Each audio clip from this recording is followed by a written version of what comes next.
Bir Demet Tecrübelerim kanalına hoş geldiniz. Çiçek bakımlarımıza devam ediyoruz. Bugün sizlere benim de son zamanlarda büyük keyifle baktığım, yaprak renkleriyle gerçekten dikkat çeken çok özel bir bitkiden bahsedeceğim. Halk arasında çoğu kişi bunu cam güzeli diyor. Ama bu bitkinin gerçek adı Coleus'tur. Bazı yerlerde yaprak güzeli olarak da geçiyor. Açıkçası bu bitkinin en etkileyici tarafı çiçekleri değil, yaprakları. Şu renklere bir bakın. Yeşil, bordo, mor ve canlı pembe tonları aynı yaprağın üzerinde birleşiyor. Sanki biri tek tek boyamış gibi duruyor. Ben bu çiçeği bir arkadaşımdan aldım. İlk geldiğinde aslında küçük bir daldı. Sonra toprağa diktim ve zamanla gelişmeye başladı. Şimdi ise gövdesinin farklı yerlerinden yeni sürgünler çıkmaya başladı. Özellikle şu küçük filizlere bakın. Bitkinin sağlıklı olduğunu ve bulunduğu ortamı sevdiğini gösteriyor.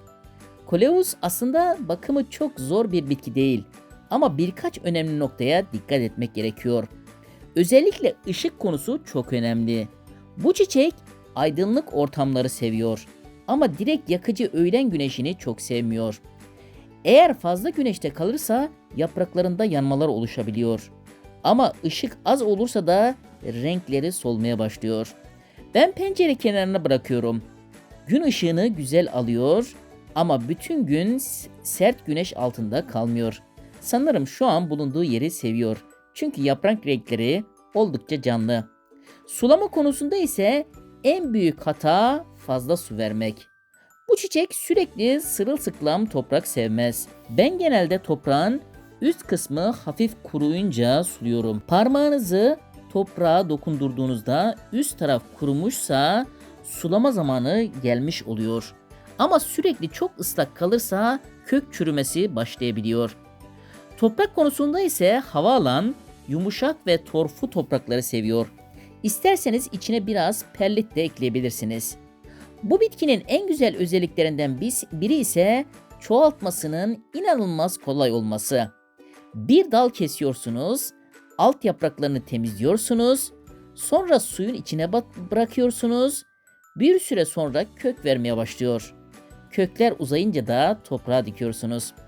Zaten benim elimdeki bu bitki de aslında böyle çoğaltılmış bir bitki. Peki çoğaltmak için aslında en güzel dönem ilkbahar ve yaz başıdır. Özellikle Mart, Nisan, Mayıs ve Haziran aylarında çok daha hızlı kökleniyor. Çünkü bu dönemlerde bitki aktif büyüme dönemine giriyor. Yani kökler daha hızlı oluşuyor ve gelişim daha güçlü oluyor. Yazın da çoğaltılabilir ama aşırı sıcak havalarda dikkat etmek gerekiyor. Direkt güneş altında bırakılırsa yeni kesilen dallar strese girebiliyor. Kışın da yapılabilir ama çok tavsiye edilmiyor. Çünkü bitki gelişimini yavaşlatıyor ve köklenme süresi uzuyor. Bir başka güzel özelliği de budamayı sevmesi. Mesela uç kısmını kestiğimiz zaman tek dal halinde uzamak yerine yan dallar vermeye başlıyor ve zamanla çok daha gür bir hale geliyor. Şu anda benim çiçeğimde de bunun ilk belirtileri görülmeye başladı. Gövdenin farklı yerlerinden küçük sürgünler çıkıyor. Bu arada Coleus'un sadece bu renkleri yok. Yeşil, sarı, kırmızı, mor, pembe hatta siyaha yakın koyu tonları bile çeşitleri var. Bazıları gerçekten tablo gibi görünüyor. Evde bakımı kolay olduğu için de son yıllarda çok sevilen bir bitki haline geldi. Ama bir şeye dikkat etmek lazım. Bu bitki soğuğu pek sevmiyor. Özellikle kışın çok düşük sıcaklarda zarar görebiliyor. O yüzden ev ortamında bakılması genelde daha güvenli oluyor. Ben açıkçası bu çiçeğin gelişimini izlemeyi çok seviyorum. Özellikle yeni yaprakların açılması ve gövdeden çıkan minicik sürgünleri görmek gerçekten çok keyifli.